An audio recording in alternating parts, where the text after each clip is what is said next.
Bismillahirrahmanirrahim.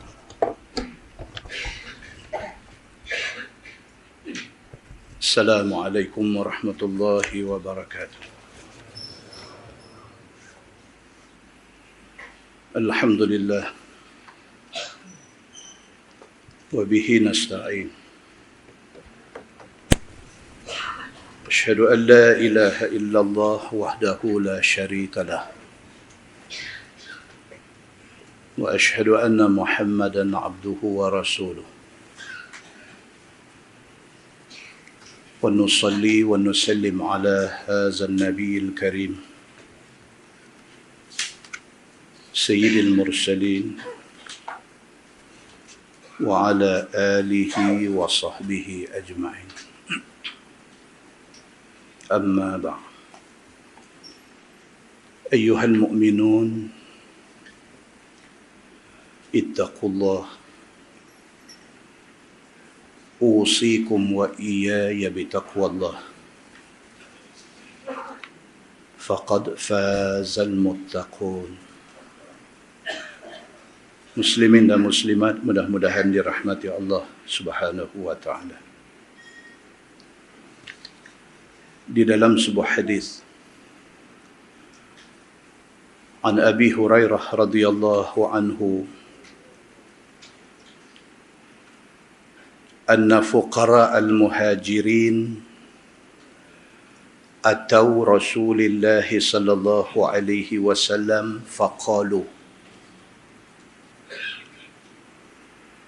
ذهب أهل الدثور بالدرجات العلى والنعيم المقيم فقال رسول الله صلى الله عليه وسلم وما ذاك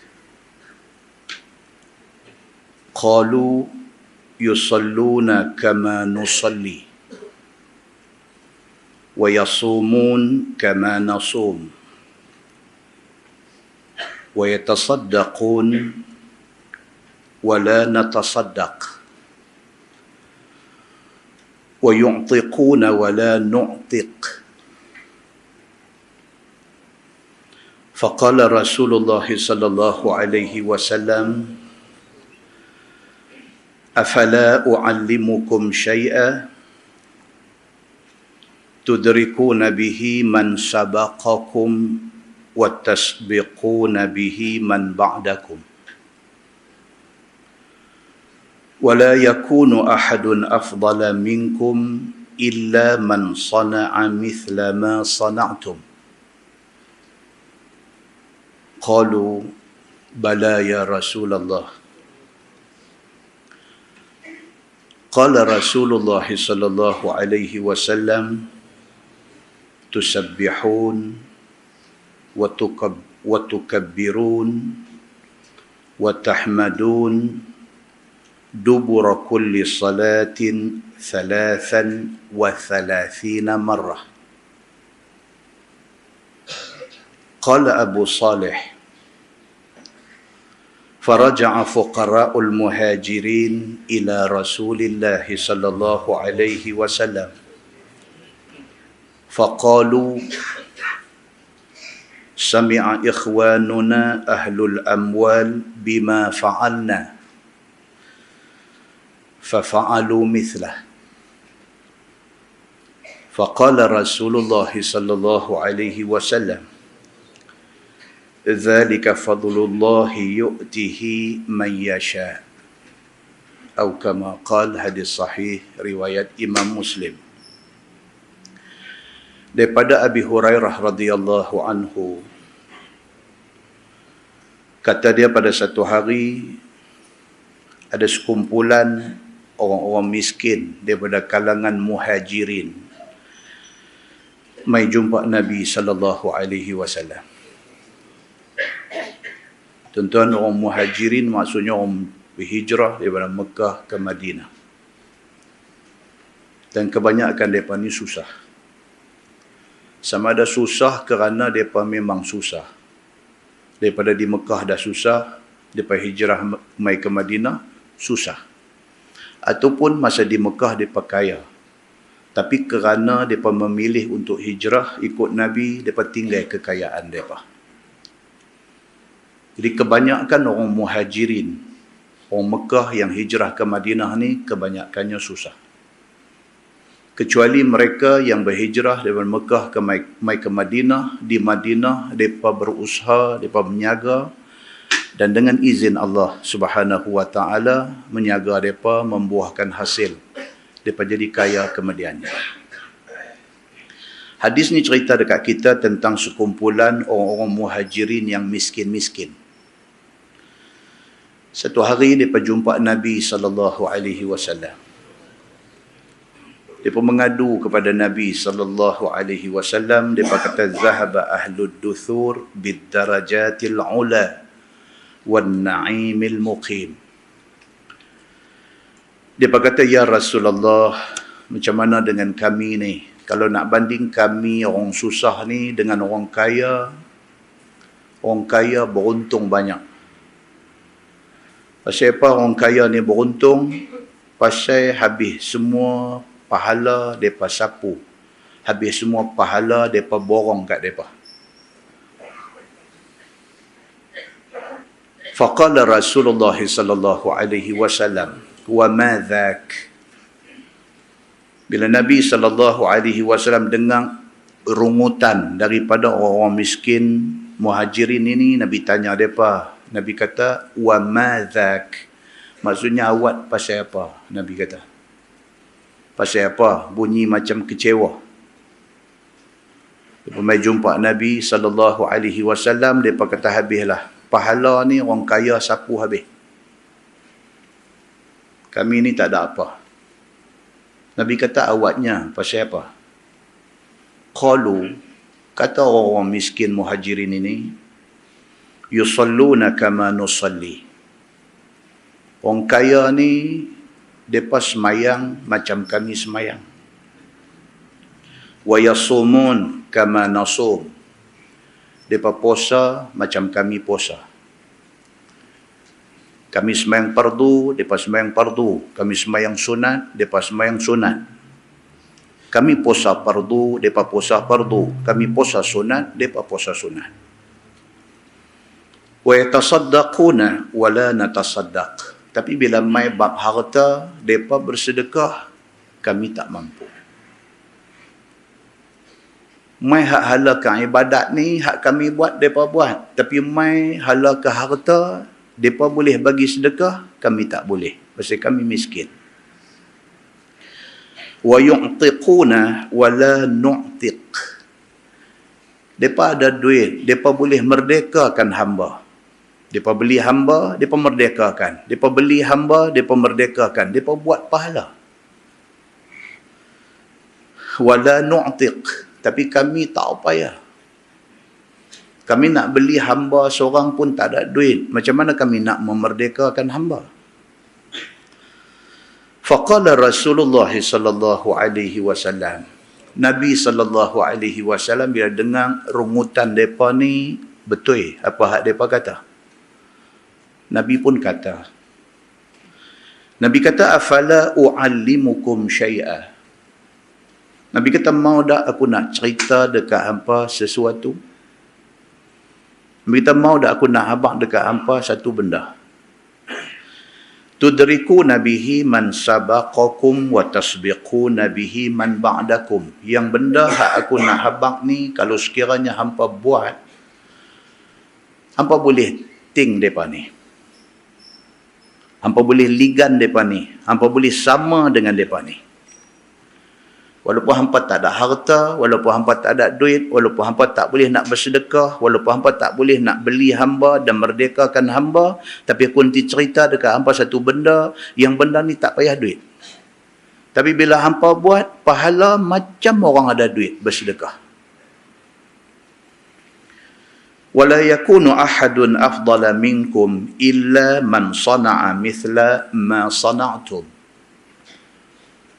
Nabi kata, benda yang aku nak habaq sekali lagi, kalau sekiranya hampa buat, hampa memang duduk di depan.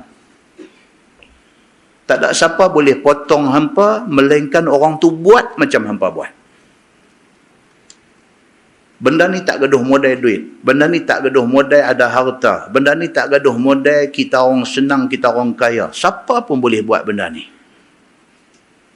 Nabi kata benda yang aku nak habang saat lagi kalau hampa buat, hampa duduk depan sana. Tak ada siapa boleh potong hampa. Melainkan orang ni buat macam hampa buat, dia boleh sama dengan hampa. Qalu bala ya Rasulullah.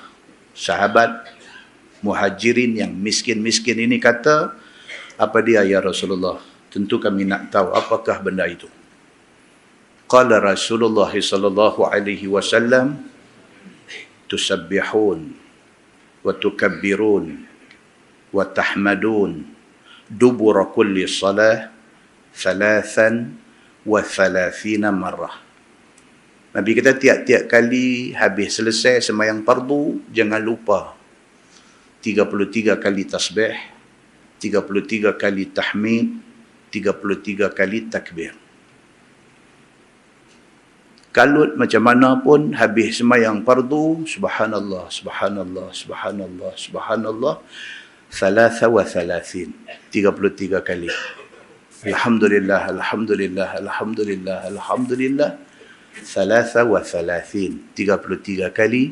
Allahu Akbar, Allahu Akbar, Allahu Akbar, 33 kali. Kalau hampa boleh buat benda ni, hampa boleh committed, hampa boleh wajibkan diri hampa tiap-tiap kali lepas sembahyang, jangan tinggal benda ni, hampa dapat pahala macam orang kaya bersedekah. Kata Abu Saleh, dia kata waqala Abu Saleh. Abu Saleh ini dia bukan sahabat Nabi, dia tabi'in. Dia wafat tahun 101 Hijrah. Dia tak ada jumpa Nabi, tapi dia di antara rawi hadis ini. Kata Abu Saleh, faraja'a fuqara'ul muhajirin ila Rasulillah sallallahu alaihi wasallam faqalu sami'a ikhwanuna ahlul amwal bima fa'alna fafa'alu mithlah. Daripada dengar Nabi kata macam tu, mereka balik, mereka start pada tu, mereka tak tinggal. Lepas sembahyang subuh, lepas sembahyang lohong, lepas sembahyang asar, lepas sembahyang maghrib, lepas sembahyang isya, subhanallah 33, alhamdulillah 33, Allahu Akbar 33. Macam yang Nabi kata, mereka balik buat. Mereka praktis, mereka tak tinggal amalan yang Nabi SAW habang dekat mereka ni. Tak lama lepas itu, mereka balik mai jumpa Nabi SAW. Mereka kata kepada Nabi SAW, sami'a ikhwanuna ahlul amwal bima fa'alna. Mereka kata, ya Rasulullah, kami duk buat benda yang Tuan suruh. Lepas sembahyang subuh, lepas sembahyang zuhur, lepas sembahyang asar, lepas sembahyang maghrib, lepas sembahyang isya, kami subhanallah 33, kami alhamdulillah 33, kami Allahu Akbar 33. Hak kami duk buat ni, ahlul amwal, orang kaya sudah dengar. Fafa'alu mislah, mereka pun pulun sama. Tuan habang kat kami orang miskin. Tuan kata kalau sekiranya tak boleh nak ligan pahala orang kaya, buat benda ni. Kalau hampa buat benda ni, hampa dapat pahala sama macam orang kaya duk bagi sedekah. Tuan habang kat kami pun praktis benda tu. Masa kami duk buat benda ni, orang kaya dengar, mereka pun pulun juga. Faqala Rasulullah sallallahu alaihi wasallam. Nabi sallallahu alaihi wasallam dengar macam tu, Nabi kata, zalika fadlullahi yu'tihi man yasha. Nabi kata nak buat macam mana? Nabi kata itulah kelebihan yang Allah bagi kepada orang yang dikehendakinya. Tuan-tuan muslimin dan muslimat yang dirahmati Allah sekalian, daripada hadis itu dapat kita faham bahawa untung jadi orang kaya. Untung jadi orang kaya kalau orang kaya itu beribadat kepada Allah.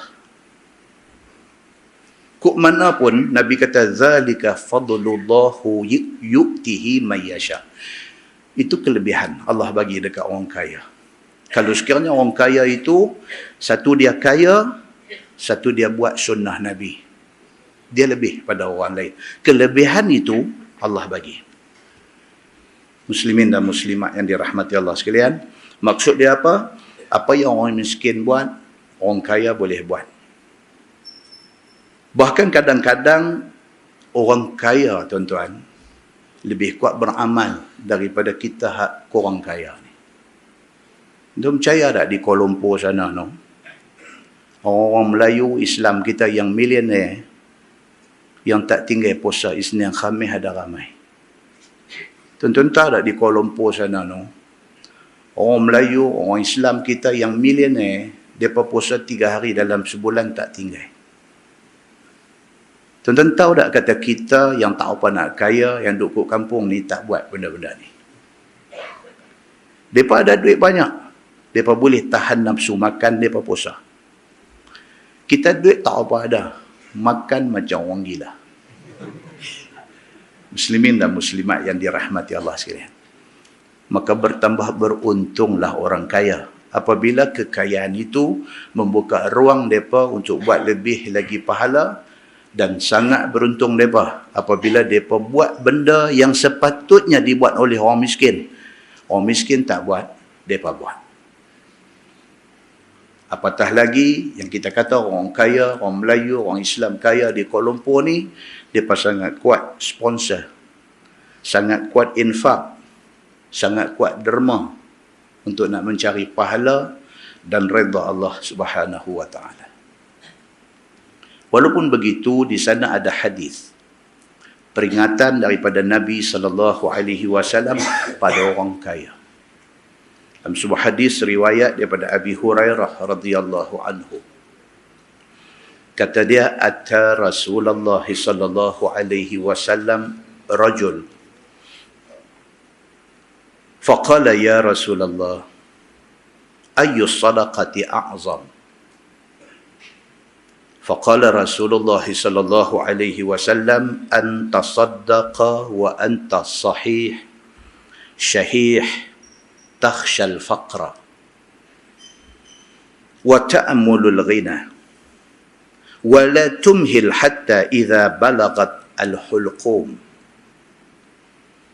قلت لفلان كذا ولفلان كذا ألا وقد كان لفلان أو كما قال. hadis sahih riwayat Imam Muslim.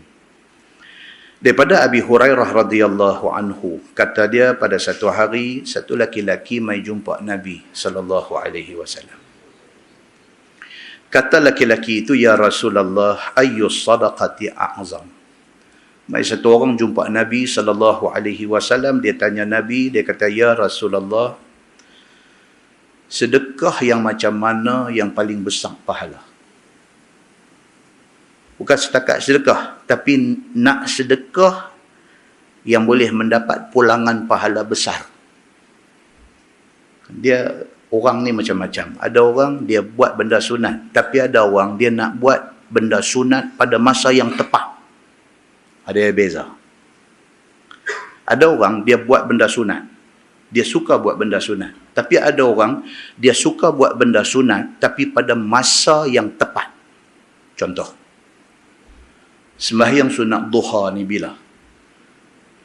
Sembahyang sunat duha, dia mula daripada matahari naik segala. Bermulalah sembahyang sunat duha, dan dia berakhir bila? Lebih kurang 15 ataupun 20 minit sebelum zuhur. Ulama bagi break masa tu 10 to 15 minit. Ada sebagai ulama kata 20 minutes. Ada sebagai ulama kata 30 minutes. Half hour before zuhur. Sembahyang duha, takat tu ya sempadan dia. Ramai orang hari ni, tuan-tuan, ramai orang buat benda-benda agama suruh ni. Ramai. Dalam masjid ni, tuan-tuan, ramai hari ni, saya ingat 3/4. Sembahyang witir tak tinggal, sembahyang duha tak tinggal. 3/4. Tapi dalam kalangan orang yang duk buat benda ni, ada yang mencari saat yang lebih lagi baik, seperti yang disebut oleh Nabi sallallahu alaihi wasallam. Nabi kata sembahyang duha ni, masa paling baik sembahyang duha ni bila? Dalam hadis Nabi kata ketika anak unta beralih tempat tidur, itu saat paling cantik. Kalau buat time tu, ekstra pahala. Bila? Sekitar 10 ke atas. Sekitar 10, 10 setengah, 11. Sekitar tu. Anak-anak unta beralih tempat tidur. Jadi, ada setengah orang dia lepas sembahyang subuh dia baca Quran. Dia baca Quran masuk waktu duha. Allahu Akbar. Duha 2 rakaat. Bagus tak bagus? Bagus. Tapi ada setengah orang dulu dia ada buat macam tu. Tapi bila dia dengar hadis Nabi SAW kata waktu duha yang paling baik ialah waktu tadi ni. Dia switch. Daripada duk buat, immediately masuk waktu duha dia buat, dia tunggu 10.30 baru dia buat. Pasal apa? Pasal dia nak ambil masa yang paling afdal. Nampak tuan? Sahabat ni mai jumpa Nabi SAW, dia tanya Nabi, ayyu sadaqati a'zam? Dia kata, ya Rasulullah, sedekah yang macam mana yang paling besar pahala? Faqala Rasulullah sallallahu alaihi wasallam. Nabi jawab, Nabi kata anta saddaqa wa anta sahih. Nabi kata kamu bersedekah ketika kamu tengah sihat. Jangan tunggu sakit baru nak bersedekah. Dikiaskan kepada ibadat lain sama. Nak buat ibadat jangan tunggu pencen. Nak buat ibadat jangan tunggu tua tak larat. Nak buat ibadat ni masa tengah cedah. Masa tu buat. Pasal apa? Pasal ibadat yang kita buat masa kita tengah sihat, puas hati. Berbanding dengan ibadat yang kita buat waktu kita dah duduk atas wheelchair. Kita buat tapi tak puas. Tapi kalau kita buat ibadat ketika kita tengah sihat, kita full swing ibadat kita, puas hati. Sama dengan sedekah. Nabi SAW bila sahabat ni mai tanya, macam mana sedekah yang betul-betul boleh janjikan pahala besar? Nabi kata, anta saddaqa wa anta sahih. Hang bagi sedekah ketika hang tengah sihat. Syahih. Bagi sedekah ketika hang rasa macam hang kedekut. Rasa macam hang sayang duit. Rasa macam bakhil. Waktu tu kita lawan nafsu kedekut tu, kita bagi. Itu bagus, Nabi kata. Takhshal faqra. Kamu bagi sedekah ketika kamu takut jadi miskin. Duk berasa macam duit tak apa banyak, kalau bagi ni kurang lagi. Duk berasa macam nak tunggu duit banyak baru nak bagi sedekah. Duk berasa kalau duit tak apa banyak bagi ni, takut duit kurang, takut jadi miskin. Tengah duk rasa lagu tu, bagi sedekah, Nabi kata. Wa ta'amulul ghina. Dan kamu bagi sedekah ketika kamu berangan-angan nak jadi orang kaya. Setengah orang dia duk ligan angka tu. Dia duk ligan angka. Orang sebulan ataupun 2 minggu sekali cek akaun. Lah semua online, masuk dalam bank, online banking, cek tengok. Sebulan 2 kali cek duit tu banyak tu, ya tak payahlah cek sampai 2 kali. Tapi dah dia cek. Dia kacau tuan-tuan. Tidak Allah tak turun surah At-Takatsur. Alhaakumut takatsur. Celaka kepada orang yang takatsur, suka duk memperbanyak-banyak. Dia memperbanyak ni maksud duk kira ada 50,000. Alhamdulillah naik 51,000 dah. Naik 1,000 tu dia sujud syukur. Dia duduk macam tu. Dia bercita-cita, dia buat target. Dia kata by year end, dia kata aku target ada 300,000 dalam akaun. Dia main macam tu. Dia duduk target macam tu. Ini orang dia panggil ta'mulul ghina. Orang yang pasang angan-angan nak jadi kaya.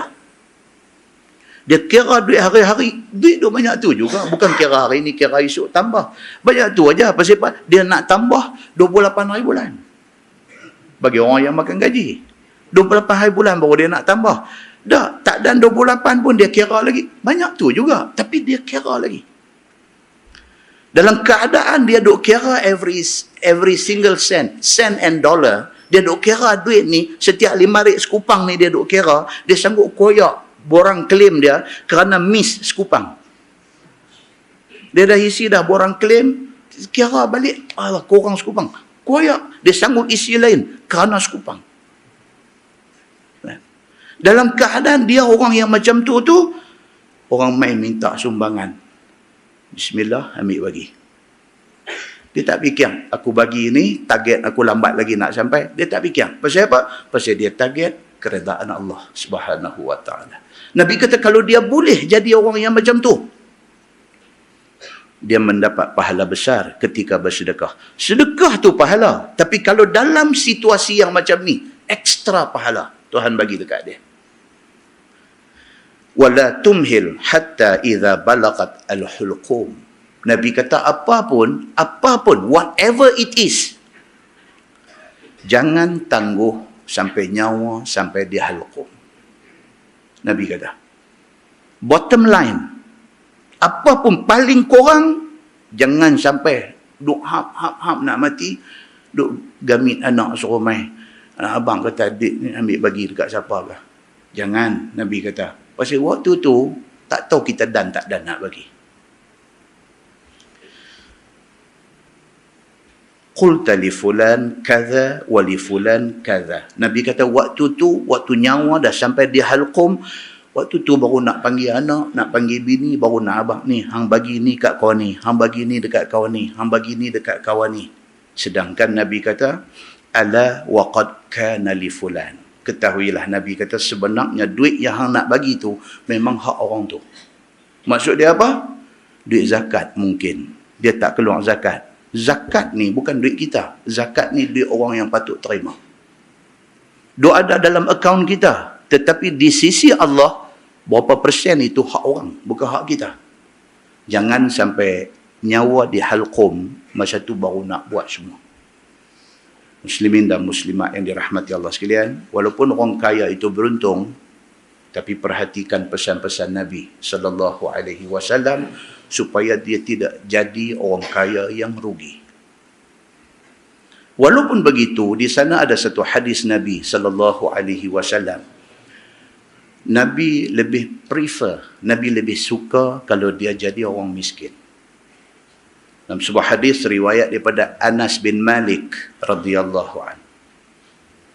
Kata dia, anna Rasulullah sallallahu alaihi wasallam qala, Allahumma ahyini miskinan wa amitni miskinan wahsyurni fi zumratil masakin yawmal qiyamah. Faqalat Aisyah, lima ya Rasulullah? Qala Rasulullah sallallahu alaihi wasallam, innahum yadkhuluna al-jannah qabla aghniyaihim bi'arba'ina kharifa. Ya Aisyah, la taruddil miskin walau bishiqqi tamrah. Ya Aisyah, ahibbil masakin wa qarribihim fa inna Allaha yuqarribuki yawmal qiyamah. Atau kama qala, hadis sahih riwayat At-Tirmizi daripada Anas bin Malik radhiyallahu anhu. Kata dia, Nabi sallallahu alaihi wasallam pernah berdoa.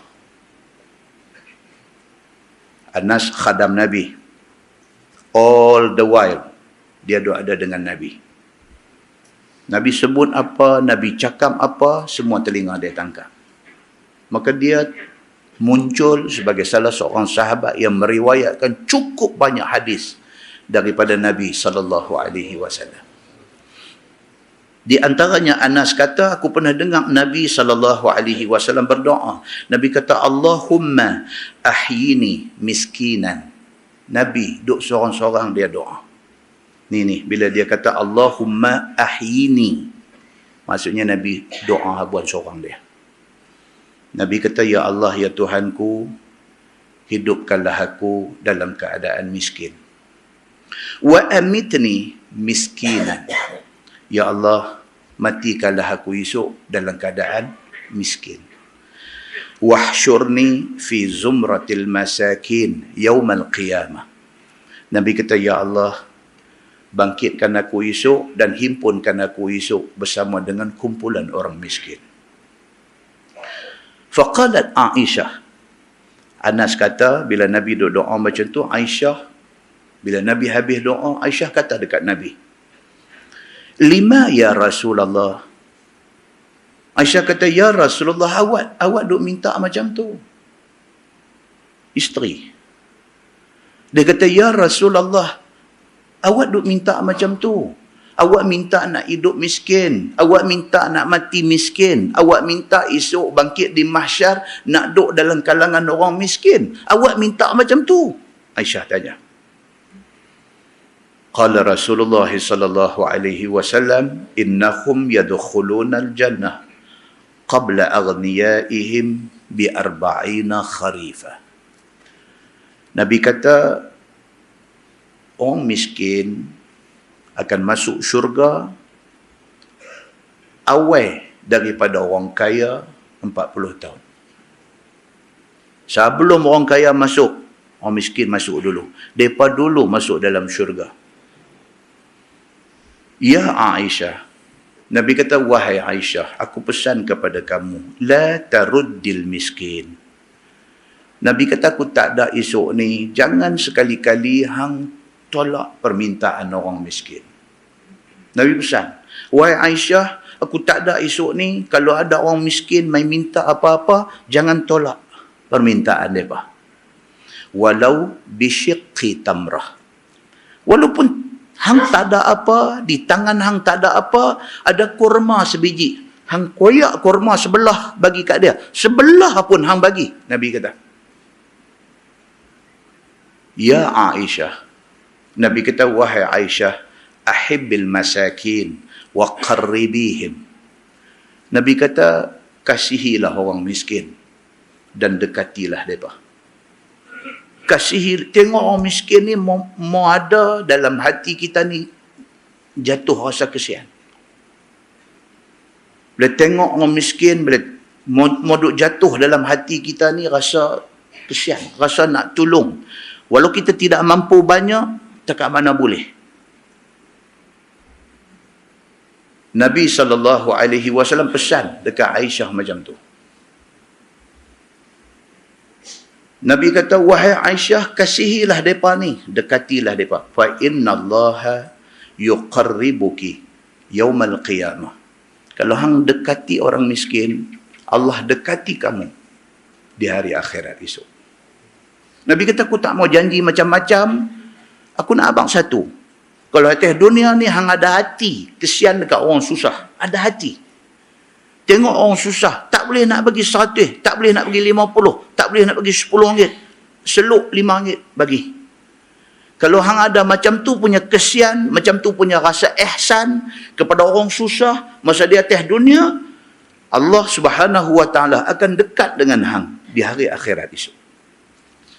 Hadis itu hadis sahih riwayat At-Tirmizi. Nabi SAW sendiri, dia suka kalau Allah bagi dia miskin. Senang cerita.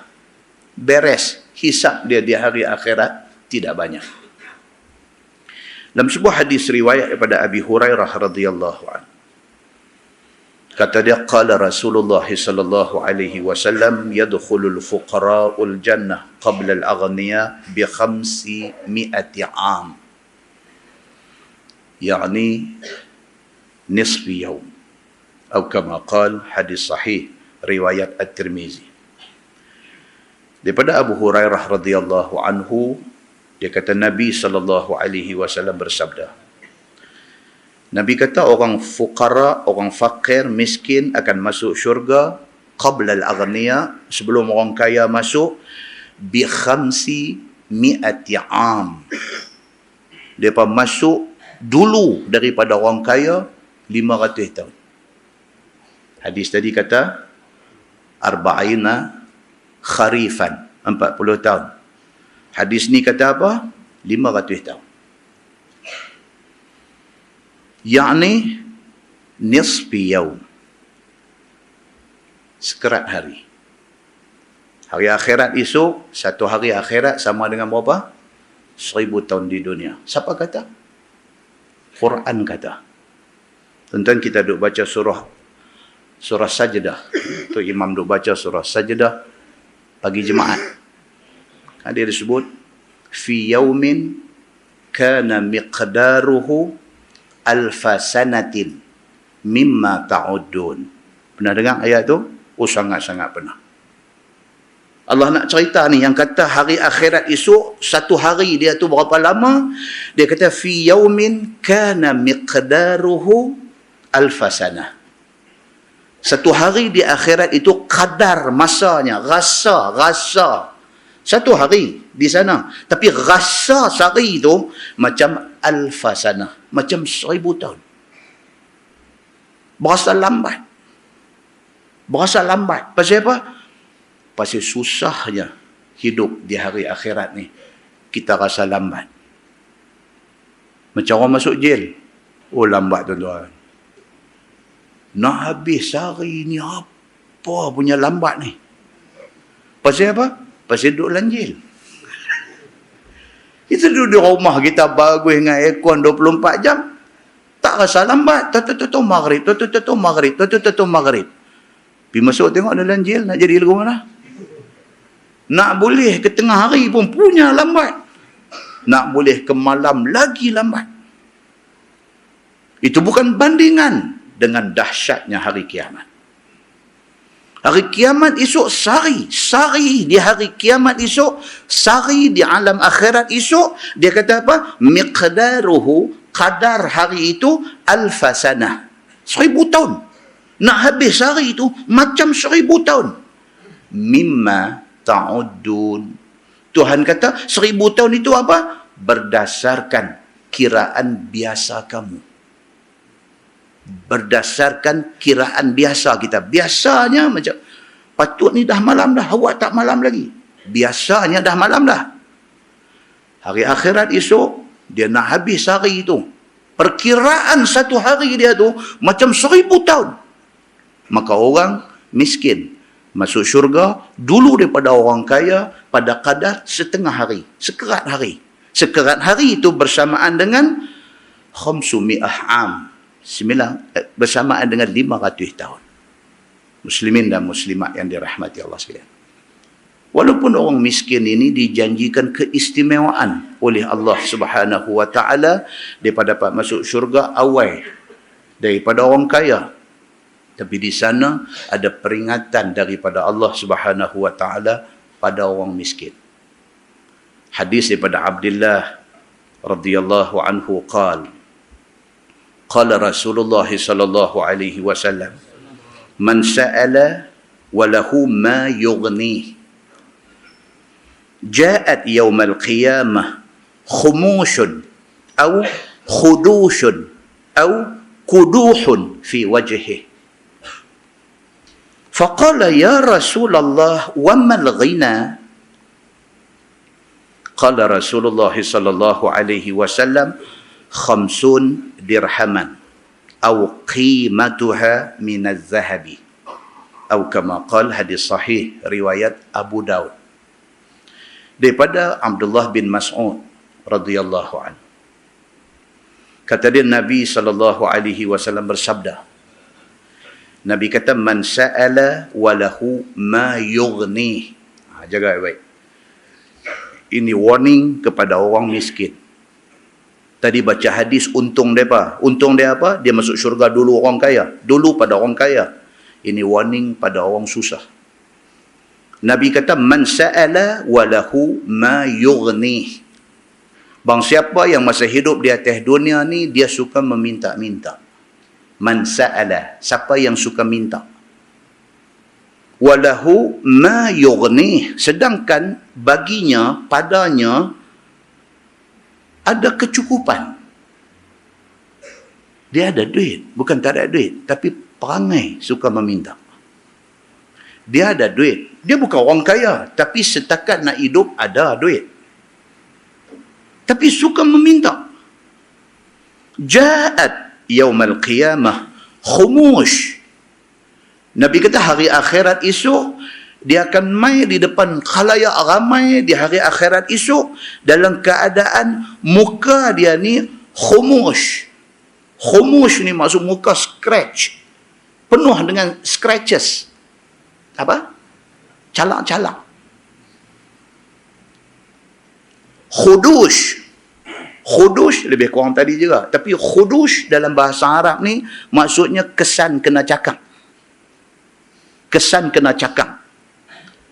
Siapa yang masa hidup di atas dunia, dia taklah sampai miskin melarat, sampai tak ada apa.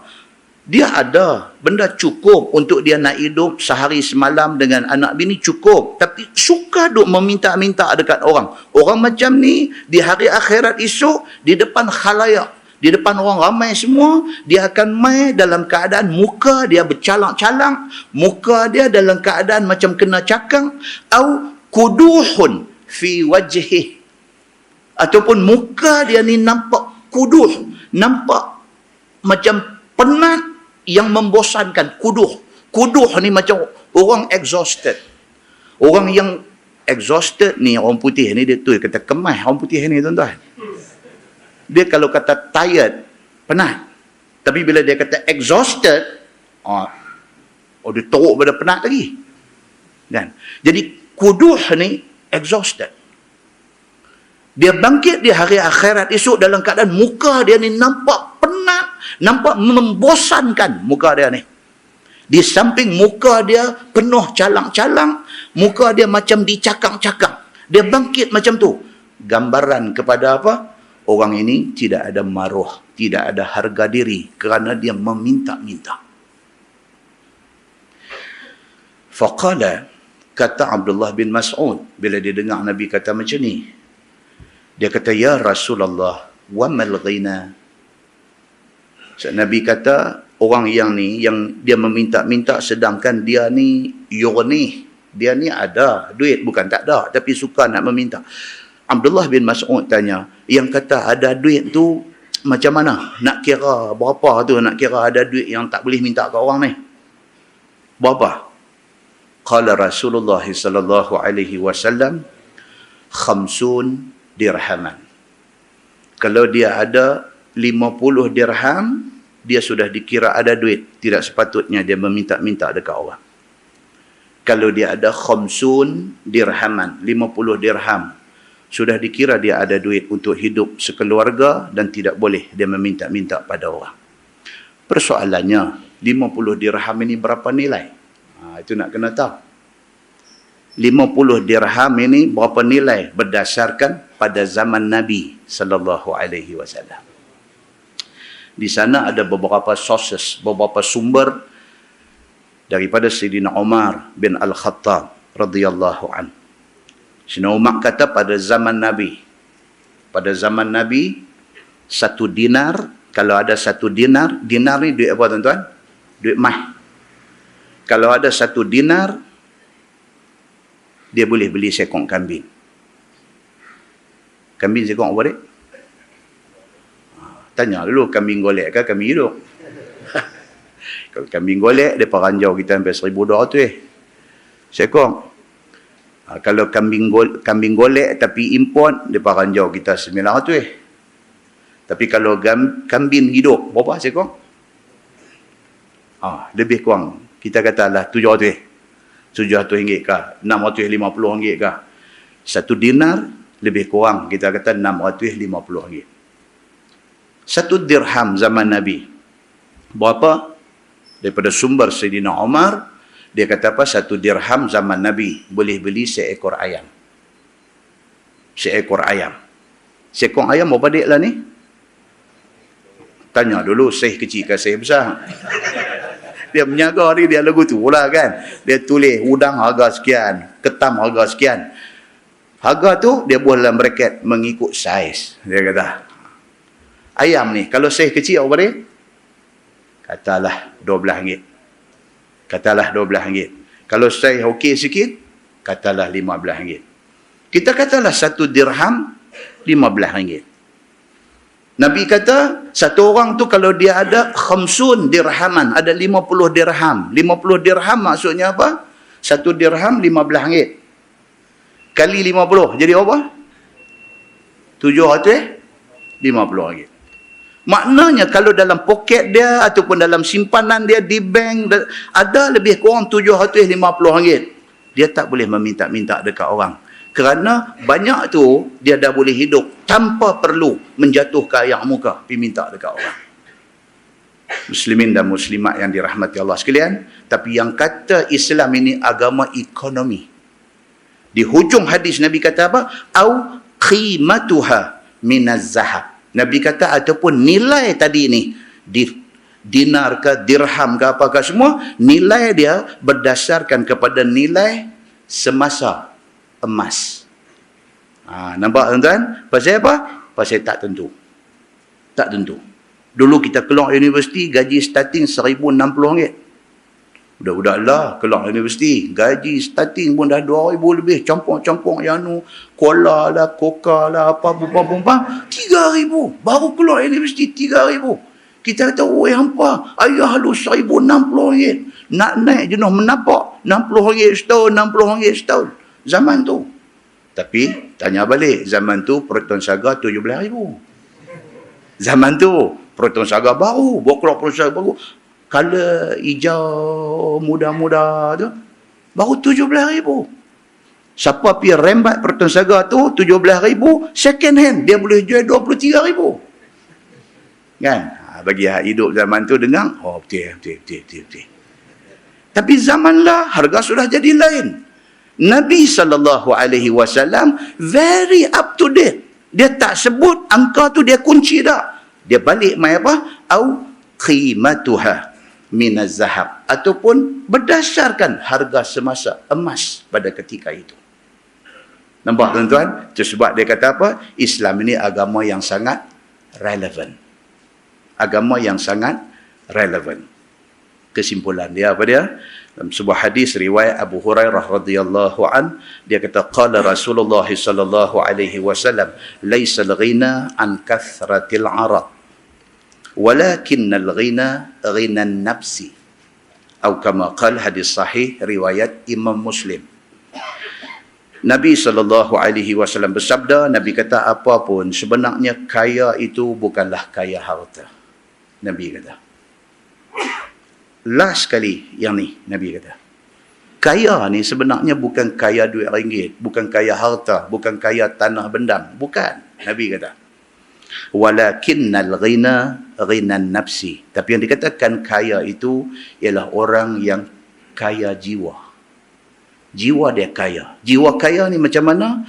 Berapa pun Allah takdirkan rezeki dia, dia rasa cukup. Jiwa dia kaya. Nampak susah, tapi masih boleh bersedekah. Jiwa dia kaya. Orang yang jiwa kaya ini, mata kasar tengok, duit macam tak banyak mana. Tapi tak nampak hidup dia susah.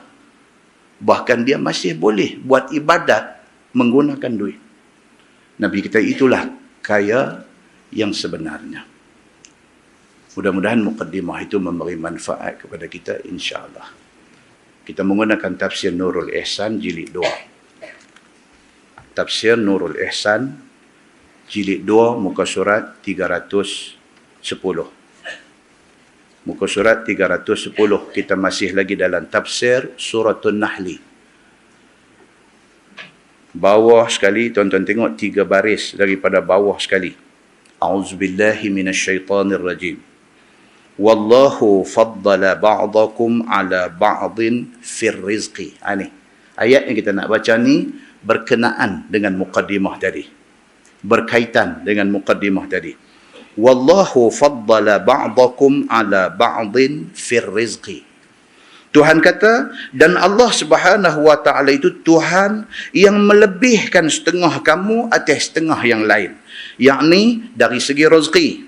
Setengah Allah bagi dia kaya, setengah Allah bagi dia miskin. Setengah Allah jadikan dia tuan, jadikan dia bos, dan setengah Allah jadikan dia hamba, jadikan dia kuli. Allah buat benda ni. Pasal apa Allah buat manusia ni mempunyai peringkat-peringkat kehidupan sosial yang macam tu? Pasal apa? Pasal nak cantikkan masyarakat itu. Struktur masyarakat tu akan jadi cantik apabila ada orang yang nak berperanan di semua peringkat. Kalau semua Allah bagi jadi cerdik, bagi jadi kaya, tuan-tuan, susah. Banyak kerja-kerja lain tak boleh buat. Pasal semua bos. Semua pengarah. Siapa nak jadi timbalan pengarah? Siapa nak jadi ketua penolong pengarah? Siapa nak jadi penolong pengarah? Kacau. Jumpa ni attach di mana? Bahasa lah. Attach di mana? Data saya di jabatan sekian-sekian. Minta maaf tanya, dua kerja bahagian apa? Saya pengarah. Kata. Minta maaf tuan. Jalan 2-3 tapak, jumpa seorang pula. Tengok tai sama labuh. Kata tuan, ni attach di mana tu? Saya jabatan sama jabatan tadi. Anak buah apa nama tadi kah? Tuan Haji apa tadi? Ada, saya tak anak buah dia. Saya pengarah juga, dia kata. Kita berapa orang pengarah ni? Sebenarnya kami semua pengarah, dia kata. Ini kacau, tuan-tuan. Tak boleh. Memang Tuhan tak buat macam tu. Memang Tuhan tak buat macam tu. Pasal apa? Pasal baru masyarakat ni boleh bergerak. Apabila Allah buat orang ni dia macam tu. Kita ada anak 5 orang, tuan-tuan. Kita ada anak 5 orang. Tak semua. 5-5 ni tak semua krim. Dah. Ada orang yang dapat semua anak krim. Saya ada satu sahabat baru ni. Pegawai polis. Lah ni dia duduk bertugas di Kota Kinabalu. Pangkat ACP. Assistant Commissioner. Saya kenal dia masa dia inspektor. Jiran saya di Nibung Tebai. Jiran. Teringat kat dia. Nombor dia ada lagi. Nombor. Dekat 30 tahun dah. Duk simpan nombor tu. Cerit. Dia pakai lagi nombor tu. Masya Allah. Takut ya kita pun mula-mula aku angkat lagi bunyi suara siapa ke apa-apa semua. Dia pun kata, dia kata siapa ni? Kata Ustaz Samsuri. Terkejut. Ustaz Samsuri kata. Biar betul dia kata. Saya kata betul dah lah ni. Bila saya kata lagu tu, dia dengar, dia kata betul. Memang betul. Kami pernah berjiran. Jadi duduk sembang hari-hari. Dia dengar, betul dia kata. Allah Ustaz, mana Ustaz dapat nombor saya ni? Saya kata itulah yang kata kawan-kawan. Nombor you saya simpan, nombor saya you tak ada. Saya pun tak tukar nombor juga, kata. Allah, dia kata, baru mula cakap, kena dah. Kan? Okey. Sembang. 30 tahun punya cerita ni. Kan? Dekat 30 tahun. Tanya, anak macam mana? Dia kata, Alhamdulillah Ustaz. Dia kata, Alhamdulillah, syukur saya pada Allah. Tak buat pasal apa? Dia ni orang Johor. Tapi kahwin orang sini, memang duduk sini lah. Anak saya 4 ya Ustaz pun tahu kan dulu masa kita duduk jiran pun 4 tu lah. Okey kata. Alhamdulillah Ustaz 4 doktor. Masya Allah saya kata. 4 doktor. Jadi 4 doktor yang hak sulung tu dah kahwin pun dengan doktor. 5 doktor dia kata. Saya terus kata kat dia. Saya kata tuan. Saya kenal tuan masa tuan inspektor kita duduk satu taman. Tuan kira regular surau. Pegawai polis, regular surau. Ada setiap waktu semayang. Saya tak tahu tuan lah ni, tapi saya rasa tuan dulu sepeda tuan macam tu lah. Allah bagi dekat tuan anugerah ni. Ya Allah Ustaz, terima kasih. Nampak tak? Ada juga orang yang Allah bagi dekat dia straight A's. Anak dia semua A. Doktor semua. Cuma Ustaz, satu. 3 doktor medical ni, dia kata, seorang dentist. Saya kata tak kira, doktor lah tu. Tak bukan. Nombor 4 ni pun dapat doktor perubatan juga. Dia kata semua doktor perubatan. Dia minta tukang pergi dentist. Dia kata nak pergi belain sikit. Saya kata tak apa pun, tahniah dekat you. Alf mabruk. Tahniah, kata dia. Ada orang bagi, Allah bagi dekat dia. Rezeki dia, Allah bagi dekat dia macam. Dan anak-anak Ustaz, saya bukan nak angkuh, nak semua. Alhamdulillah Ustaz, bagus mereka ni. Dan saya pun selalu peringat mereka, ingat Allah. Kita dengar tuan-tuan. Ada pegawai polis, pegawai kanan polis. Macam ni punya orang. Daripada saya kenal dia dulu, sampai dia lah ni. Dia bagus. Anak-anak pun bagus-bagus. Muslimin dan muslimat yang dirahmati Allah. Sampai hari ni, dia duduk dengar ni. Kita punya kuliah. Dulu ada CD, dia beli CD. Lah dia duduk ikut. Malam ni tak duduk dengar. Dia kata, baru sembang cerita dah. Macam tu ni. Ya. Orang bagus. Kita ni tuan-tuan, kita ni modok cerita benda baik orang. Tak usah cerita benda buruk orang. Pasal apa? Menceritakan kebaikan orang, memberi motivasi pada diri kita untuk jadi baik.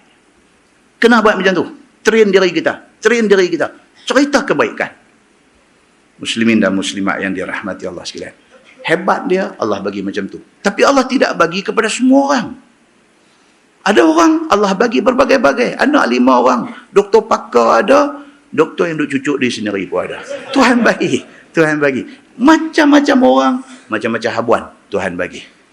Dan semua ni, dia ada tempat dia esok dalam masyarakat ni. Dia ada tempat dia esok yang semua ni complementary. Dia saling lengkap melengkapi keperluan yang ada di dalam masyarakat ni. Keperluan tu. Keperluan di tempat kerja ni, ada orang boleh masuk. Keperluan di tempat kerja ni, ada orang boleh masuk. Yang akhirnya, kepelbagaian yang Tuhan buat ni, dia membawa kepada satu hasil keharmonian di dalam masyarakat. God is great. Itu yang kata Allah Subhanahu wa taala, Tuhan Maha Besar. Malam ni kita jumpa ayat Allah cerita, wallahu faddala ba'dakum ala ba'din fir rizqi. Dia kata, dan Allah Ta'ala itu Tuhan yang melebihkan setengah kamu atas setengah yang lain dari segi rezeki.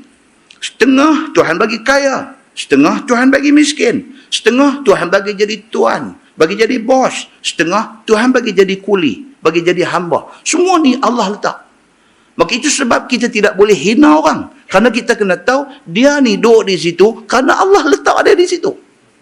Tidak ada pasal, tidak ada punca kita nak menghina dia kerana status sosial dia. Tak boleh. Oh, kerana dia ni kerja satu orang yang kerja kecil, gaji kecil dalam jabatan kita nak pandang dia sebelah mata. Tak boleh. Dia duduk di situ kerana Allah letak dia di situ. Dan kalau tidak ada dia, organisasi kita bermasalah. Muslimin dan muslimat yang dirahmati Allah sekalian. Firman Allah, فَمَنْ الَّذِينَ فُضِّلُوا بِرَادِّ رِزْقِهِمْ عَلَى مَا مَلَكَتْ أَيْمَانُهُمْ. Maka tiada orang yang dilebihkan rezeki kepada dia. Yakni Allah jadikan dia kaya, tolak rezeki mereka itu atas barang yang memiliki tangan mereka itu. Yakni hamba mereka itu. Tuhan kata tidak sepatutnya orang yang aku bagi dia jadi kaya, tiba-tiba dia tak mau share sikit pun apa yang aku bagi dekat dia dengan hamba dia. Tuhan sebut. Tak sepatutnya satu orang yang aku bagi dekat dia, kaya tu aku bagi. Tuhan kata. Kadang-kadang satu orang tuan-tuan mengaji sampai form 5 saja, jadi milioner. Pasal apa? Pasal nak jadi milioner, bukan syarat hang pergi mengaji tinggi, bukan syarat hang masuk universiti, bukan syarat hang buat master's degree, bukan syarat hang ada PhD. Syarat dia apa? Allah pilih hang untuk bagi jadi kaya. Hak ni kadang-kadang sebab musabab saja. Sebab musabab saja. Tapi ada orang pun yang mengaji sampai PhD pun tak jadi milioner pun, cuma hidup okey. Tapi ada orang Allah tak bagi dia mengaji sampai tinggi mana pun. SPM aja berhenti kerja. Kerja dia buat menyaga, jadi dengan izin Allah Subhanahu wa taala. Naik. Jadi orang kaya tuan-tuan.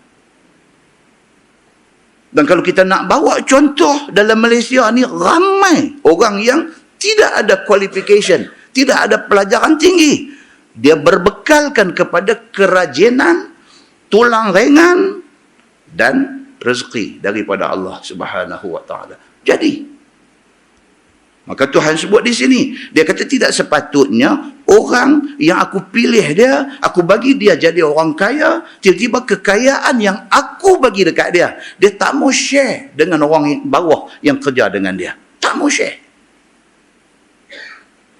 Duduk dalam satu jabatan, dia jadi pengarah yang duduk dari bawah ni sampai kerana sampai office boy, sampai apa PAR apa dia panggil lah ni, rendah apa ni, semua gaji korang dan sebagainya, buat kelab kebajikan dalam jabatan tu, yang hak kerja PAR ni, PAR ni, bayar duit yuran, dia pengarah tak bayar.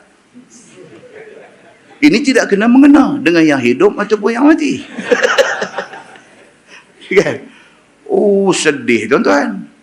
Ni hak gaji rendah ni bayang. Dia pengarah tak bayar. Sampai jadi bahan bercakap, dia kata, apa bos tak bayar, mau. Tak bagus tuan-tuan, tak bagus. Allah bagi dekat hang kedudukan tu, bukan hang seorang keluar universiti boleh jadi pengarah, ramai lagi yang senior daripada hang pun tak ada ramai. Hang langkah depa, hang duduk bangku pengarah tu, itu Allah bagi. Ayat ni kata apa? Share sikit dengan orang bawah supaya kesombongan itu dapat dileraikan. Firman Allah, fahum fihi sawa. Maka mereka itu, yakni tuan dan hamba padanya, yakni pada harta itu, bersama-sama kongsi. Bukan suruh bagi setengah gaji dia. Bukan suruh bagi banyak daripada gaji dia. Bagi sebahagian kecil daripada gaji dia. Tambah macam lah tuan-tuan, pi pakai jusasi, pi pakai 54, 50. Mereka ada apa? Entertainment allowance.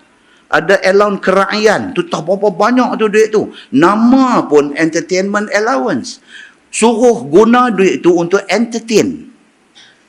Kalau tak entertain tetamu luar mai, entertain kaki tangan yang ada dalam jabatan. Nama peruntukan tu pun entertainment allowance.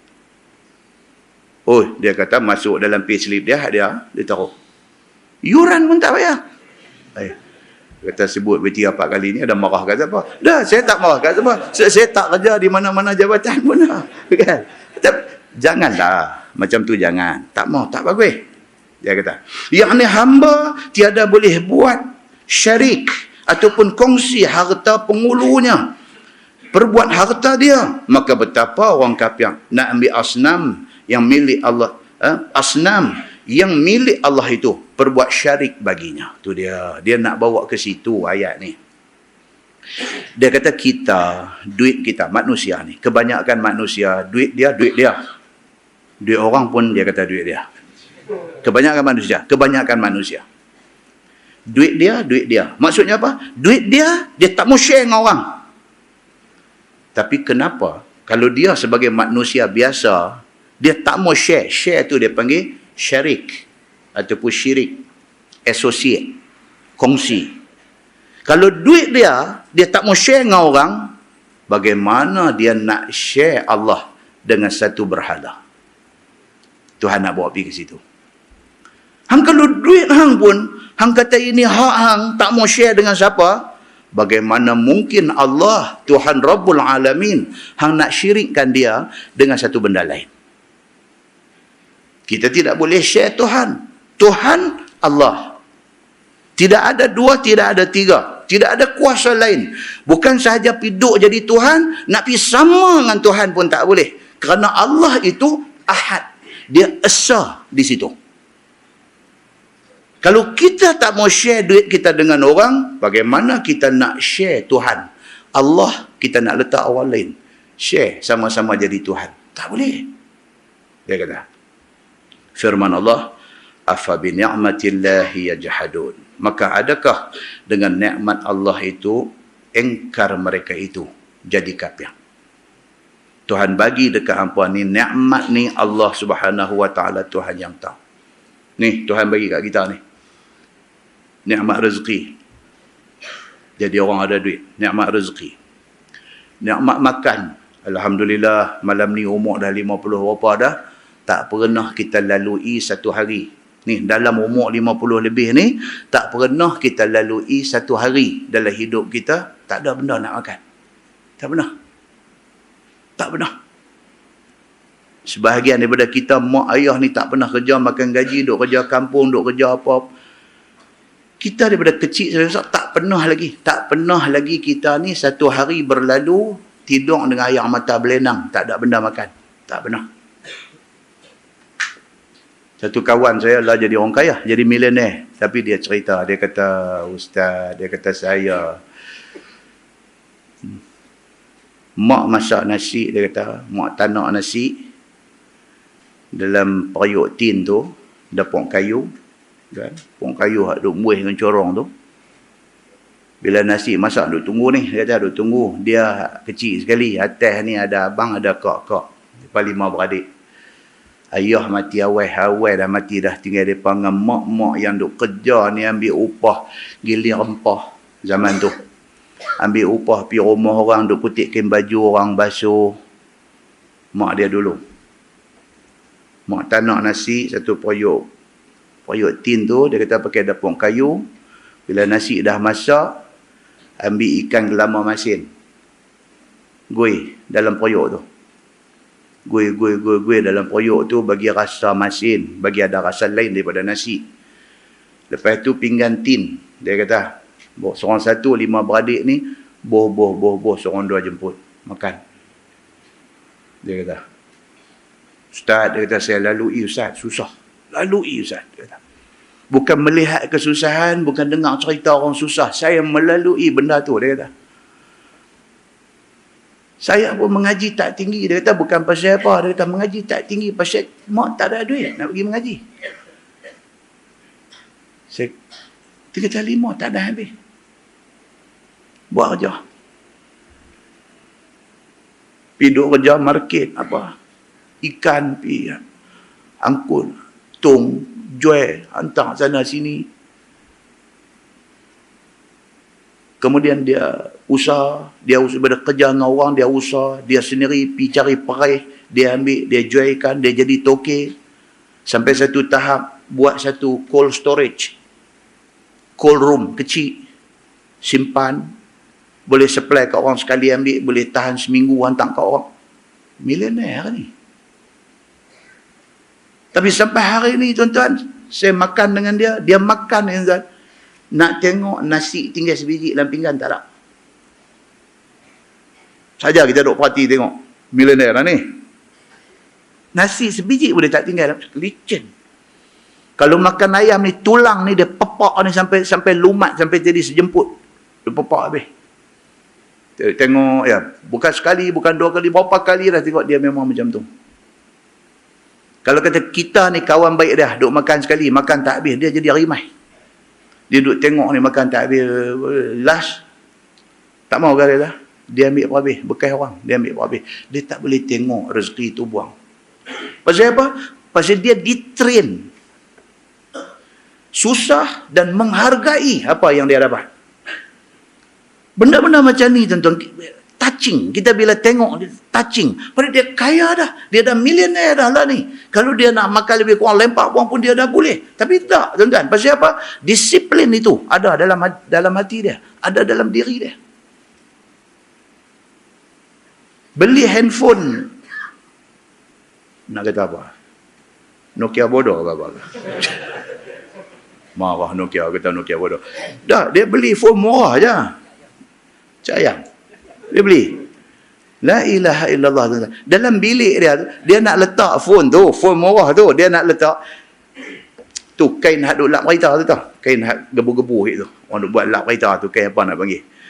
Dia lipat-lipat bagi jadi part sagi kecil, dia letak phone dia lapik dengan kain tu. Dia tengok, Allah, aku ingat kot 6 Plus ke apa ke. Dia appreciate setiap benda yang ada kat dia. Memang patut Tuhan bagi kat dia rezeki yang macam tu. Muslimin dan muslimat yang dirahmati Allah sekalian. Apa lagi yang kita nak ni? Tuhan bagi kat kita ni. Dia bagi kita ada duit. Dia bagi kita makan yang baik-baik. Dia bagi dekat kita. Kita kena bersyukur pada Allah. Dia bagi family dekat kita. Dia bagi isteri ni, ayat akan datang. Dia bagi isteri kat kita. Dia bagi anak pinak. Dia bagi keluarga. Kita kena syukur. Baik, dia tengok ayat tu. Dia kata, jadi orang ni sebahagiannya harta dia tak mau share dengan orang. Dia tak mau nak kongsi dengan orang. Tiba-tiba Tuhan dia sanggup kongsi. Dia sanggup syirikkan Tuhan dia. Dia syirikkan Allah dengan benda lain. Tuhan kata, afa bi ni'matillahi yajhadun. Adakah dengan nikmat yang Allah bagi macam-macam dekat engkau nak ingkari nikmat itu? Firman Allah, wallahu ja'ala lakum min anfusikum azwaja. Tuhan kata, dan bermula Allah Ta'ala itu menjadi ia bagi kamu daripada diri kamu itu akan isteri. Nabi Adam dulu. Adam alaihissalam, Allah jadikan dia duduk dalam syurga, dia rasa lonely. Loneliness yang ada dalam diri dia. Dia rasa kesunyian. Dia rasa dia tak ada kawan. Dia duduk tengok dalam syurga, burung ada teman, ada kawan. Apa yang Tuhan jadi semua ada pair, ada pasangan. Dia rasa dia kesunyian. Allah jadikan Adam daripada tulang rusuk. Allah jadikan Hawa daripada tulang rusuk Adam alaihissalam. Maka jadi Hawa daripada tulang rusuk Adam alaihissalam. Dan sekalian perempuan jadi daripada nutfah laki-laki dan perempuan. Kemudiannya membiak manusia ni laki-laki perempuan jadi daripada percampuran benih laki-laki dan benih perempuan. Saya jumpa satu kawan hantar mai pasal wanita mengikut tafsiran Al-Khawarizmi. Anda pernah dengar nama Al-Khawarizmi? Siapa dia ni? Al-Khawarizmi ni. Kita bila sebut Al-Khawarizmi, kita nampak dia pakar matematik. Al-Khawarizmi. Siapa dia ni? Nama penuh dia Muhammad bin Musa Al-Khawarizmi. Kena tahu dulu apa dia kata lagi, kita tengok kemudian. Beranak di Bukhara. Bukhara, sama tempat lahir dengan Imam Bukhari. Dia lahir di Bukhara. Ada kata setengah catatan mengatakan dia hidup di Uzbekistan. Dan akhirnya dia wafat di Baghdad. Ni, tokoh hebat ini. Al-Khawarizmi ini. Dia alim dalam berbagai-bagai bidang. Of course, nombor satu, dia alim dalam agama. Alim dia dalam agama. Dia alim dalam bidang falsafah. Dia terkenal dalam bidang astronomi dan geometri. Sejarah, dia salah seorang daripada pakar. Dia alim dalam bidang kimia. Ni yang kata Al-Khawarizmi ni orang hebat. Dan paling top dia ni dalam matematik, dalam kaedah algebra. Paling top Al-Khawarizmi ni. Hasil karya dia tulis bagai-bagai bidang ni, ditranslate di dunia, di benua Eropah, ditranslate ke berbagai-bagai bahasa. Hebat ni, yang kata orang Islam zaman dulu ni, hebat. Nah, hebatnya apa? Bila orang tanya Al-Khawarizmi tentang wanita, ni yang kata Tuhan bagi jadi ni, wallahu ja'ala lakum min anfusikum azwaja. Allah bagi jadi kat kamu ni isteri ni, wanita ni. Orang tanya Al-Khawarizmi, apa dia nak kata tentang wanita? Dia bagi jawapan berdasarkan matematik, angka. Orang jenis orang matematik ni dia kira angka.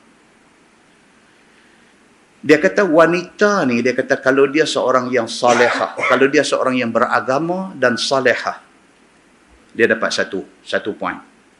Dia duduk piangka lah, pasal kawan bidang tu. Wanita, kalau sekiranya dia salihah, 1 poin dapat. Kalau cantik, tambah 1 kosong. 10 poin dia. Dia beragama dan cantik. Kalau sekiranya dia kaya,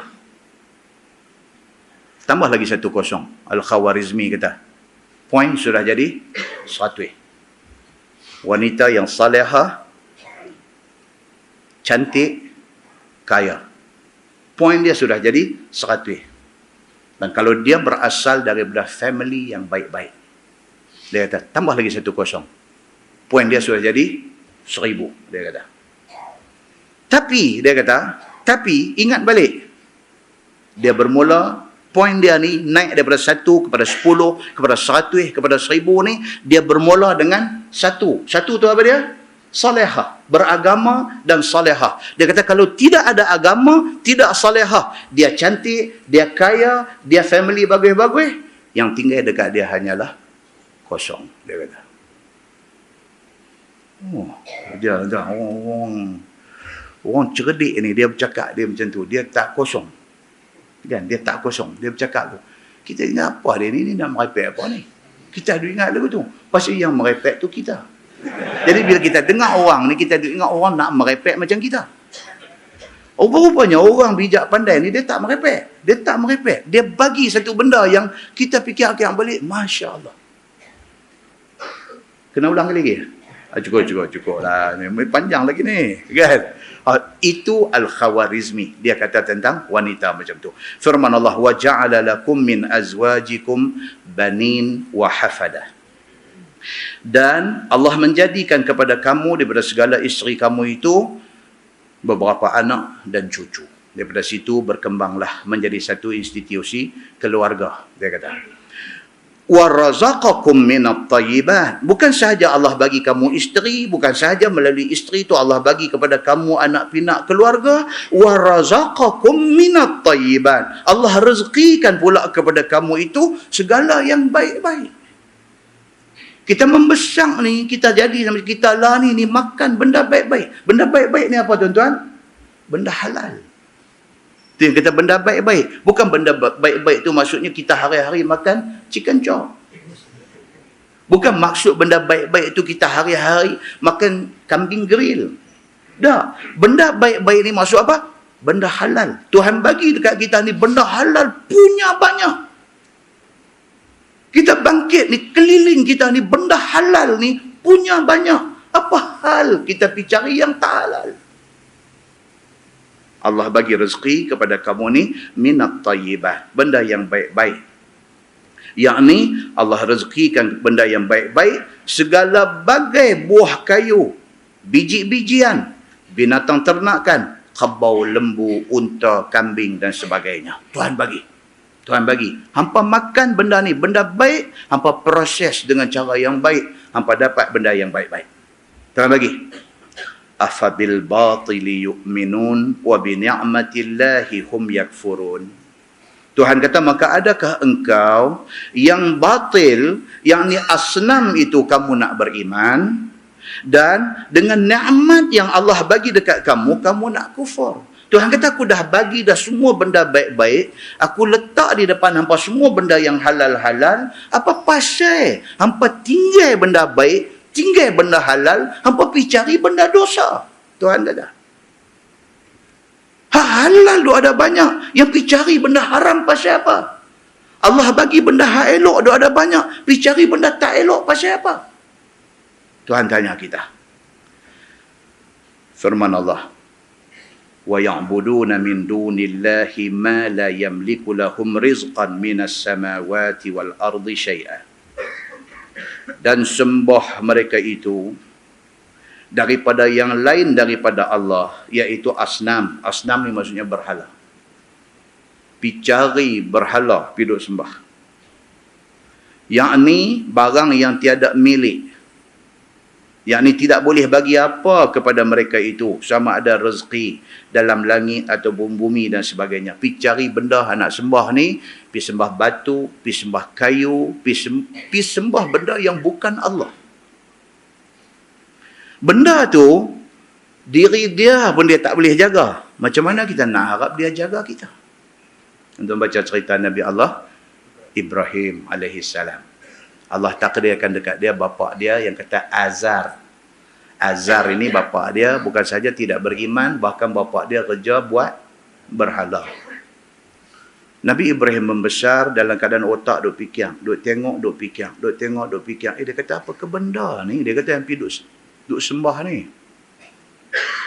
Dia tengok pak dia buat benda tu, daripada ambil batu pak sagi, pak dia pahat, buat sampai jadi rupa, bentuk dan sebagainya. Lepas tu pak dia jual. Kalau pak dia buat tu, dia punya workmanship cantik, jual mahal sikit. Kalau buat workmanship tak apa elok, jual murah sikit. Lepas tu orang yang pergi beli ni ambil letak di satu penjuru rumah, duk sembah. Nabi Ibrahim duk fikir, apa hal? Dia kata, dia kata tak boleh fikirlah benda ni. Tak boleh fikir benda ni.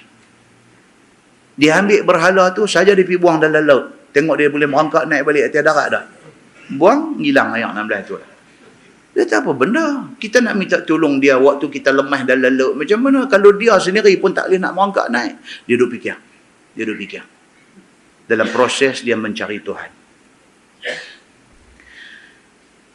Maka Allah Subhanahu wa taala sebut dalam ayat ni, wa ya'buduna min dunillah ma la yamliku lahum rizqan minas samawati wal ardi syai'a. Hampa Tuhan dok ada, hampa pergi sembah benda yang tak boleh nak bagi manfaat bukan saja kepada hampa, pada diri dia sendiri pun dia tak boleh bagi manfaat. Mai sampai satu tahap, tu cerita berhala tu apa semua, dah lepas dimusnahkan, dia pergi gantung kapak di satu, bila orang tuduh dia kata ni mesti Ibrahim punya kerja. Dia kata tak, dia tak buat. Dah, dia tak buat. Dia kata, kalau tak percaya, kata dia tak buat benda ni, tanya tu, hak kapak duk gantung di tengkuk dia tu. Dia pakai logik. Dia pun ni boleh dengar macam tu, dia kata, jangan main-main. Tak, betul. Dia kata dia tak buat. Tak percaya, tanya dia tu. Pasal kapak duk ada tengkuk dia.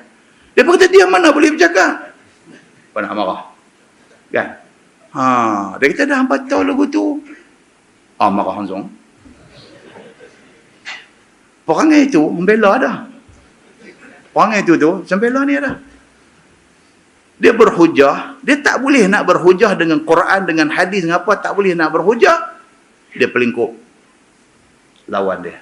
Dia pelingkup. Dia ajak orang ramai-ramai, dia bubuh satu cop dekat kawan tu, pelingkup kawan tu. Sebenarnya dia gagal berhujah. Kalau hang betul berhujah, hang Islam, kami Islam. Hang pegang Quran, kami pegang Quran. Hang pegang hadis, kami pegang hadis. Kita sama. Lah kita berhujah berdasarkan Quran dan hadis. Kalau hujah, ambil tindakan. Mentaliti ini, mentaliti zaman Namrud ketika menghadapi Nabi Allah Ibrahim alaihi salam. Muslimin dan muslimat yang dirahmati Allah sekalian. Firman Allah, wala yastati'un. Dan tiada kuasa mereka itu, yakni asnam berhala itu tidak ada kuasa untuk buat sesuatu daripada memberi rezeki. Dia nak bagi rezeki pun tak boleh. Tak boleh. Kuih pau pun orang kena pergi buah depan dia. Lepas tu kuih pau tu habis. Kuih pau tu habis bukan dia makan. Budak-budak balik mengaji Quran pergi makan. Budak dia pun tak guna betul. Dia apa punya pasal orang yang sesat tadi percaya macam-macam. Dia pun balik mengaji Quran. Dia pun lalu-lalu patah kuih pau nampak. Dia balas kuih pau tu. Maka akhirnya dia pun tak buah dah kuih pau, buah-buah betul dia pun tak buah. Dia pun buah plastik pula di situ. Bila kita tanya, ni apa saya tak buah betul memang. Dia setara itu budak-budak curi semua. Kan? Kita habis, hang bubuh plastik ni, hang Tuhan tak marah ke? Kata. Pak cakap banyak lah ayuh dia kata. Tak boleh berhujah. Tak boleh berhujah. Muslimin dan muslimat yang dirahmati Allah sekalian. Tuhan kata wala yastati'un, dan tiada kuasa mereka itu, yakni asnam berhala itu tak berkuasa untuk buat apa-apa sebenarnya. Firman Allah, fala, tu baris tu, tuan-tuan kena putih. Baris salah, siapa ada kitab tu. Fala tadribu, bukan fala tadrabu. Ra tu baris bawah. Fala tadribu lillahil amsal. Maka janganlah kamu perbuat bagi Allah itu bandingan ataupun sekutu. Dah hampa tahu macam tu, kata apa benda pun yang ada atas dunia ni tak ada kuasa sebenarnya. Yang ada kuasa ni ialah Allah Subhanahu wa taala, maka janganlah kamu sekutukan Allah Subhanahu wa taala. Maha suci Allah daripada sebarang bandingan dan sekutu. Innallaha ya'lamu wa antum la ta'lamun. Tuhan kata Allah, dia Tuhan yang maha mengetahui, sedangkan kamu tidak mengetahui. Wallahu a'lam. Lepas ini kita sambung. Daraballahu mathalan 'abdan mamlukan la yaqdiru 'ala syai'. Wa man razaqnahu minna rizqan hasanan fahuwa yunfiqu minhu sirran wa jahran hal yastawun.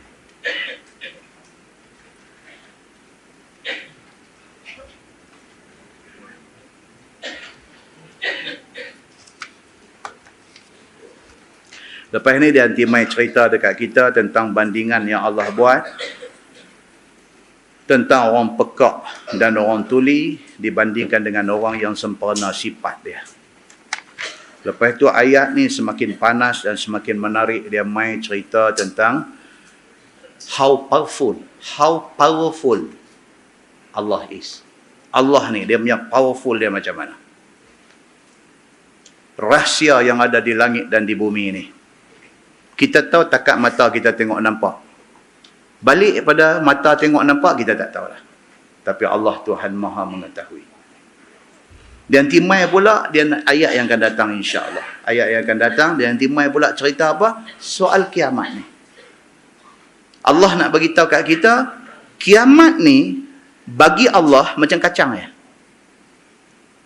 Kiamat ni yang kita duk baca ayat Quran, yang kita duk baca hadis Nabi cerita pasal kiamat dahsyat ni, ayat yang akan datang dia nak bagi tahu yang dahsyat pada kita itu kacang pada Allah. Kacang. Kun fayakun. Melingkup habis. Bila Tuhan menghendaki berlaku kiamat, melingkup habis. Tadi dalam Facebook, mereka tunjuk gambar di Arab. Awan turun mai ke bumi. Awan. Kita duk tengok Doraemon dengan Nobita yang duk lompat atas awan ni. Astagfirullahaladzim. Kan, budak-budak kita, dia duk kena tipu dengan gambar kartun tu lah. Kemudian duk teringin satu hari dia pun nak pergi lompat ke atas awan. Itu kerja Doraemon dengan Nobita.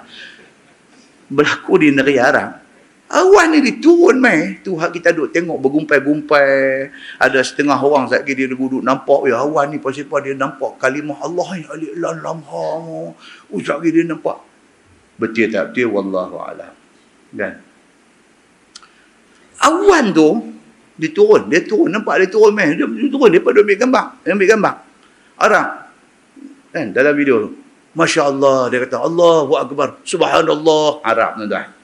Nah, tengok awan turun mai jatuh atas tanah ni pecah pula. Macam mana haluan rambut tu pecah turun ni.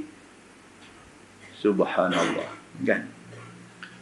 Tapi kita baca ayat cerita pasal kiamat ni. So dia nanti cerita ni. Dia nanti cerita kata awan, apa langit terpecah, terbelah apa semua. Macam mana? Wallahu a'lam. Tapi dahsyat. Yang dahsyat tu pada Allah kacang Allah nak melingkupkan, nak bagi mati semua makhluk yang ada ni pun senang. Lepas tu Allah nak bagi hidup balik, bukan hak baru lingkup ni. Hak mati zaman Nabi Adam AS dulu ni pun nak bagi hidup balik, senang bagi Allah.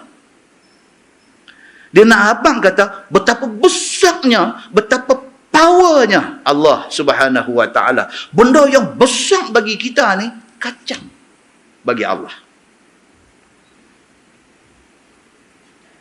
Tu ayat tu akan datang ni ayat. Abang tu supaya jangan tuang lah kuliah yang akan datang ni. Abang tu kan. Oh, tak main pula esok ni. Tak apa sebab dia habaq dah itu ni. Kemudian dia nak main pula Tuhan nak cerita pula manusia ni Allah bagi kita ni proses jadi ni selain daripada dalam perut ni keluar mai tu. Keluar mai tu zero. Tak ada apa. Allah develop satu-satu bagi dekat dia. Keluar mai tu kira orang kata yang apa? Factory setting. Dia bagi mai default. Macam tu ya. Tak ada apa. Nothing so special dengan manusia ni. Tuhan start bagi pendengaran. Tuhan start bagi mata penglihatan. Tuhan start bagi otak dan hati berfungsi. Dan benda ni pula Allah dia tak bagi gedebuk mai sekaligus lagu tu. Dia develop sikit-sikit. Ni ayat yang akan tuan-tuan tengok ayat yang akan datang ni, kalau dengar betul-betul pejam mata tapi jangan lena. Pejam mata dengar tu, pejam mata menghayati. Oh, tuan-tuan nampak Allah Subhanahu Wa Taala Tuhan Maha besar. Dia develop. Daripada budak kecil main mata buka tengok, tapi dia setakat tengok aku tu ya, dia tak connect pergi ke hati, tak connect pergi ke otak, tak apa. Slowly Tuhan develop. Tuhan kembangkan benda tu. Sampai satu peringkat umur, mata dia tengok, dia connect mai ke otak, dia pergi ke hati, telinga dia dengar, dia connect ke otak. Dia sel-sel berhubungan. Ayat cerita ni. Yang Enmam tu dia ambil daripada ayat ni lah. Ayat ni lah dia ambil daripada sini. Dia baru manusia ni berkembang menjadi satu yang cukup hebat. Manusia yang hebat ni pula kemudiannya dia pula buat benda-benda hebat. Kita nanti cerita macam mana teknologi handphone. Ini kehebatan yang dicipta oleh manusia yang hebat. Yang manusia hebat ni Allah bagi dekat dia ilmu dan kehebatan itu. Dia cipta thumb drive, pen drive. Besar dari kelingking dia. Dia kueduk kecil. Dulu punya besar external hard disk besar, lepas tu pula nak kena pakai plug, lepas tu connect. Lah ni dia main dia teknologi ni benda semakin kecil tapi storage dan capacity makin besar. Size makin kecil tapi power benda tu, storage dia makin besar. Siapa ni reka benda ni? Manusia reka. Manusia yang hebat yang reka ni siapa buat dia? Bulan depan kita tengok. Pernah tuan-tuan nak abang yang tu. Kita tangguh dengan tasbih kafarah dan suratul Asr. Subhanakallahumma wa bihamdika asyhadu an la ilaha illa anta astaghfiruka. Bismillahirrahmanirrahim. Wal 'asr. Innal insana lafi khusr illa allazina amanu wa 'amilus salihati wa tawassaw. اللهم صل على محمد في الأولين والآخرين وسلم رضي الله تبارك وتعالى عن ساداتنا أصحاب سيدنا رسول الله أجمعين. بسم الله الرحمن الرحيم. الحمد لله رب العالمين حمدا يوافي نعمه ويكافئ مزيده. يا ربنا لك الحمد كما ينبغي لجلال وجهك الكريم وعظيم سلطانك. رضينا بالله ربا وبالإسلام دينا وبمحمد نبيا ورسولا. اللهم افتح علينا فتوح العارفين وارزقنا فهم النبيين بجاه خاتم المرسلين. اللهم فقهنا في الدين وعلمنا التأويل واهدنا صراطك المستقيم. اللهم أرنا الحق حقا وارزقنا اتباعه وأرنا الباطل باطلا وارزقنا اجتنابه. اللهم اجعل جمعنا جمعا مرحوما وتفرقنا من بعده تفرقا معصوما. وصلى الله على محمد وعلى آله وصحبه وسلم والحمد لله رب العالمين. السلام عليكم.